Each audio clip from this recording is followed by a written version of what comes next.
Hey, my name is Uche Odoputa, actor, producer, director of the Nollywood industry. I live here in Nigeria and I make movies in Nigeria. Broadway TV is a home of entertainment. You better stick your dial there. I said so. Thank you.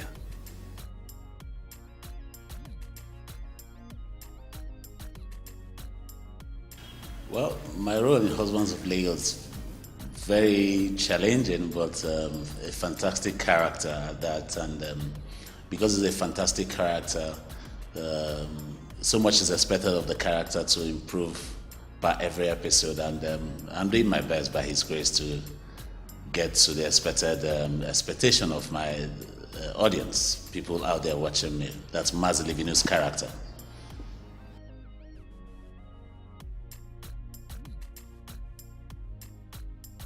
Oh, wonderful. It's giving me a lot of mileage. A lot of people reach out to me on a daily basis on Instagram and Twitter and all that. My fan page is increasing extraordinarily, and people are appreciating me the more. And I'm happy for what I'm doing, and I'm happy for the platform that Husbands of Lagos has given me through the connection of Iroko TV. That's it.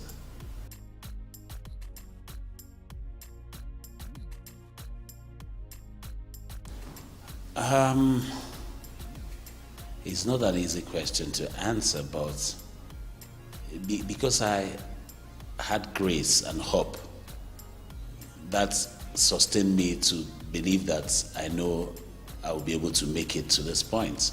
But that is not to say that it's all about my own personal efforts that I was able to do this. I thank God that it's the God of a second chance. And I thank God that I have audience like the people out there looking at me who prayerfully stood by me. I also thank God that I have the likes of the people who were heartbroken because of my previous life. And I'm alive today to make better, and let's all live a wonderful life together in a wonderful community.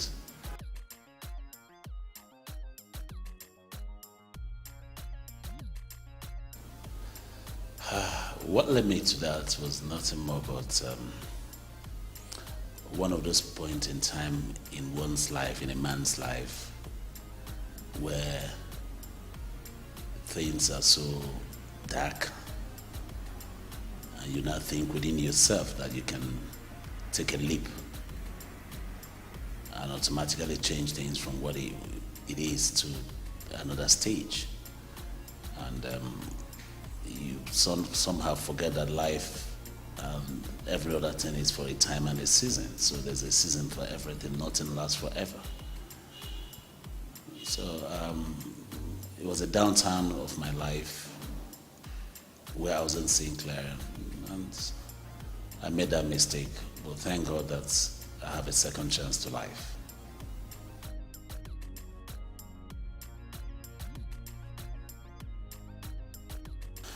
It was so dark that you may never know that there are different ways of drinking Gary. It was that point where the Malam who's next door to your house becomes your best friend, because you will always get Gary tied in nylon bag, 10 kobo, 5 kobo, as the case may be then, for credit, and you pay when you have money. It was that bad that your landlord will come into your house and say to you, you mustn't live in a flat. You can go and live in a room. It was that bad that then my landlady actually walked into my house and said she wants to demarcate my house into a 2 mini flats while I still live inside. And when she finishes, I could take one if I want to still be or have a choice to go get a one-room apartment. It was that dark that even your parents were disappointed at you. That's how dark it was.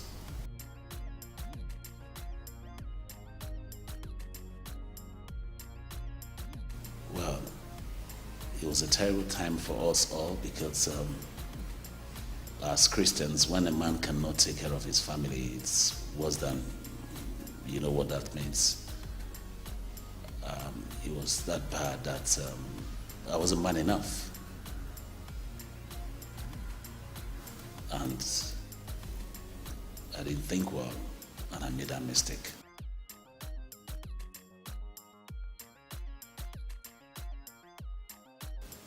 First is that at a point in time I relocated to London, and somewhere along the line I came back to meet the industry that we started almost have overtaken me. A lot of people have grown up to become superstars. Then I came back to nothing. And I had friends who were abroad who kept calling me on the phone and saying, what are you doing in Nigeria? I hear things are bad for you and all that, you know. And at the end of the day, jobs weren't coming, as it were. When they come in trickles. And I get a role of when I have colleagues being paid over 3 to 4 figures higher, and somebody is telling me for 10,000 or 20,000. So there came the call and say, why don't I just do this? I'm going to get a certain amount. And I looked at it and was stupid as it was at that time, thinking that would turn my life around. I wish I knew better then, but thank God that I have a second chance for today. That was it.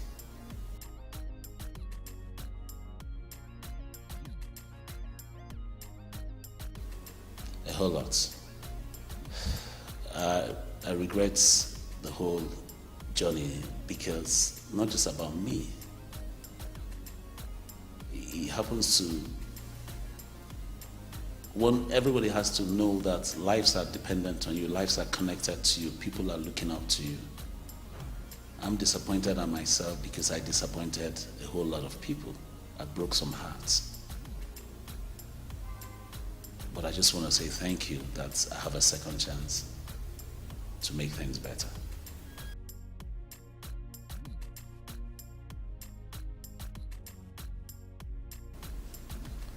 Well, my plans again is to leverage on this second chance, preach the better way to do it, talk to as much people that I can,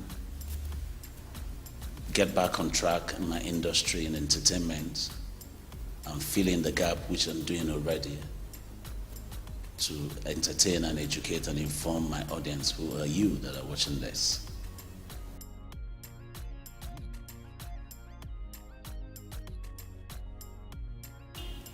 Yes, I'm happy today. 2 things. One is that I have a second chance to make things right. 2 is that the industry, the entertainment industry, has fully accepted me. And by your support and prayers, and I believe that I'm going to do better.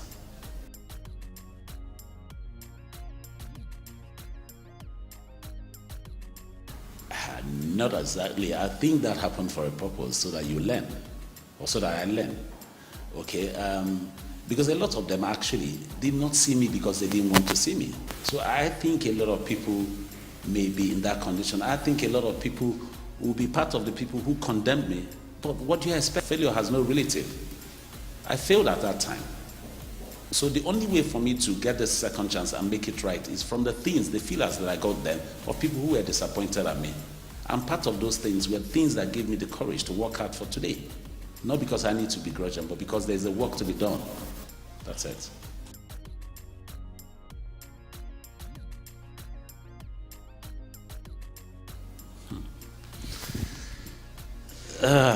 Well, it was really bad. Really bad that I remember that when this thing happened, an NDLEA man was so disappointed at me that he had to hit me seriously. He slapped me. I almost passed out during the interrogation and all that.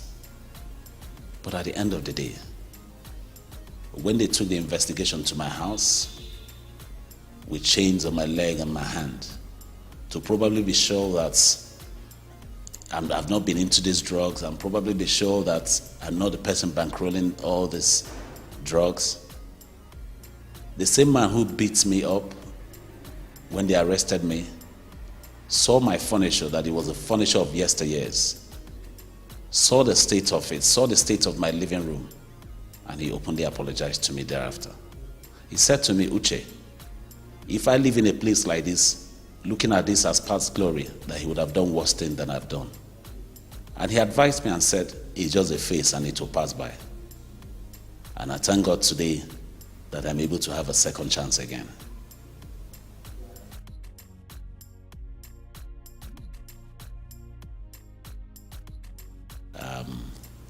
It's been wonderful, and I'm happy for the opportunity and chance that the Iroko platform gave to me to play that role. It's taken me places, and I want to also thank the audience who have stood by me and encouraged me to improve on the character. I have my peculiarities and my language and all that, and we're getting better every day. But aside that too, there's also my own project that I'm working on, The Diary of Mrs. Nua, which I produced and directed.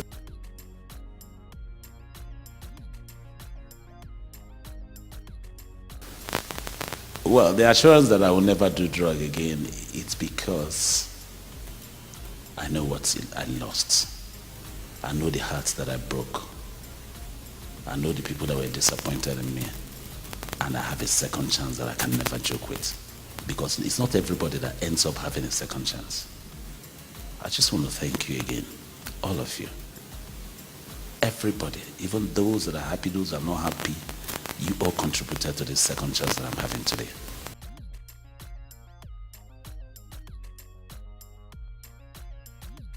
First time I ever saw drugs was in 2007.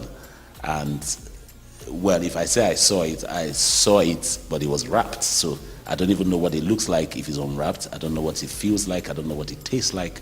And I do not want to try it.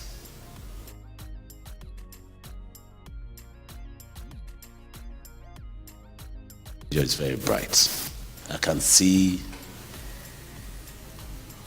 a little bit from where I am, and I can see a light at the end of the tunnel.